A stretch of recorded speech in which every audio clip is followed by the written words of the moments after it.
Hello అండి, నమస్తే. Welcome to Kalyani kitchen Telugu. ఈరోజు కొబ్బరి పచ్చడిని చూపిస్తానండి. ఇది అన్నంలోకైనా ఇడ్లీ దోశలోకైనా చాలా బాగుంటుంది. చాలా తక్కువ టైంలో అయిపోతుంది. 5 నిమిషాల్లో అయిపోతుంది. ఎప్పుడైనా టైం లేనప్పుడు ఇలా 5 నిమిషాల్లో ఏదైనా చేసుకోవాలంటే ఈ కొబ్బరి పచ్చడిని ట్రై చేయండి, చాలా బాగుంటుంది. ఇక్కడ నేను ఒక హాఫ్ చిప్ప కొబ్బరిని తీసుకొని ఇలా చిన్న ముక్కలుగా కట్ చేసుకున్నాను. దీని వెనకాల ఉండేటటువంటి బ్రౌన్ పార్ట్ని అయితే తీసేయలేదు. దీనికి కావాల్సినటువంటి పదార్థాలు ఒక 8 నుంచి 10 వరకు ఎండుమిర్చి, 1 టీ స్పూన్ ధనియాలు, ఒక హాఫ్ టీ స్పూన్ జీలకర్ర, ఒక 10 వెల్లుల్లి రెబ్బలు, కొద్దిగా చింతపండు. పాన్లోకి ఒక 2 స్పూన్ల వరకు ఆయిల్ వేసుకొని ఇందులోకి ఒక పావు టీ స్పూన్ మెంతులు, 1 టీ స్పూన్ ధనియాలు, ఒక హాఫ్ టీ స్పూన్ వరకు జీలకర్ర వేసుకొని వీటిని కొద్దిగా వేయించుకోవాలి.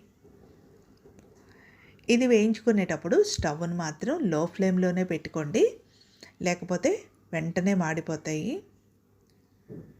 ఇవి కొద్దిగా వేగిన తర్వాత ఇప్పుడు ఇందులోకి మనం తీసుకున్నటువంటి ఎండుమిర్చిని 2గా కట్ చేసి వేసుకోవాలి.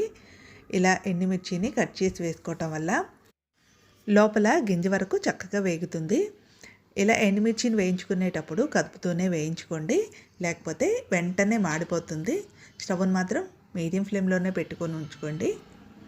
ఇలా 1-2 నిమిషాలు వేగటానికి టైం అయితే పడుతుంది. ఇలా ఎండుమిర్చి వేగిన తర్వాత ఇప్పుడు ఇందులోకి కొద్దిగా చింతపండు వేసుకోండి.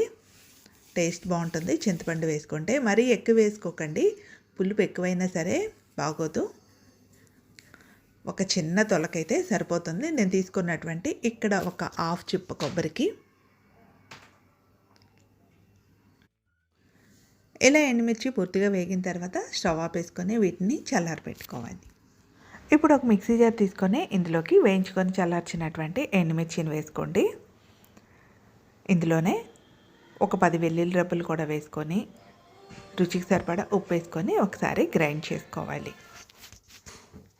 ఇలా గ్రైండ్ చేసుకున్న తర్వాత ఈ కారాన్ని ఒకసారి స్పూన్తో మొత్తం కలుపుకొని ఇందులోకి సన్నగా కట్ చేసుకున్నటువంటి 1 కప్పు పచ్చి కొబ్బరిని వేసుకొని మిక్సీ పట్టుకోవాలి. అవసరమైతే కొద్దిగా వాటర్ యాడ్ చేసుకోండి. వాటర్ అయితే మరీ ఎక్కువ పట్టదండి, మరీ మెత్తగా చేసుకున్నా సరే బాగోదు. ఇదిగండి, ఈ విధంగా పచ్చగా పట్టుకోవాలి. ఇలా ఉంటే అన్నంలో తినడానికి బాగుంటుందండి. ఇప్పుడు ఇది పక్కన పెట్టేసి పోపు పెట్టుకుందాం. ఇప్పుడు పోపు కోసం ఎండుమిర్చి వేయించుకున్నటువంటి అదే పాన్లోకి ఒక 2-3 స్పూన్ల వరకు ఆయిల్ వేసుకొని ఇందులోకి 1 టీ స్పూన్ ఆవాలు, ఒక అర టీ స్పూన్ జీలకర్ర, ఒక 2 స్పూన్ల వరకు శనగపప్పు, కొద్దిగా మినపప్పు వేసుకొని వీటిని కొద్దిగా దోరగా వేయించుకోవాలి. ఇలా కలుపుతూ వేయించుకోండి, లేకపోతే మాడిపోతాయి. ఇందులోనే ఒక 2-3 ఎండుమిర్చి, ఒక రెమ్మ కరివేపాకును కూడా వేసుకొని ఇది కూడా వేయించుకోండి. పోపు ఇలా కొద్దిగా వేగిన తర్వాత ఇందులోకి మీకు ఇష్టమైతే కొద్దిగా ఇంగును కూడా యాడ్ చేసుకోండి. నేనైతే ఇక్కడ యాడ్ చేయట్లేదు. మనం మిక్సీ పట్టుకున్నటువంటి ఈ కొబ్బరి చట్నీని వేసుకొని మొత్తం బాగా కలిసేలా కలుపుకోవాలి.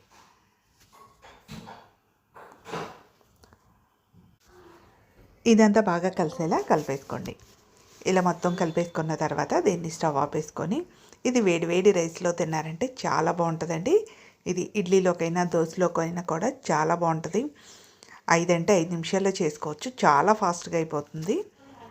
ఇంట్లో ఎప్పుడైనా కొబ్బరికాయలు ఎక్కువగా మిగిలిపోయినప్పుడు ఇలా 5 నిమిషాల్లో కొబ్బరి పచ్చడి ట్రై చేయండి. నోటికి రుచిగా ఉంటుంది, చాలా కమ్మగా ఉంటుంది.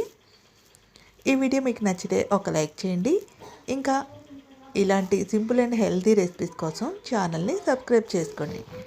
ఇంకా మీ ఫ్రెండ్స్కి, ఫ్యామిలీ మెంబర్స్కి షేర్ చేయండి. Thank you for watching.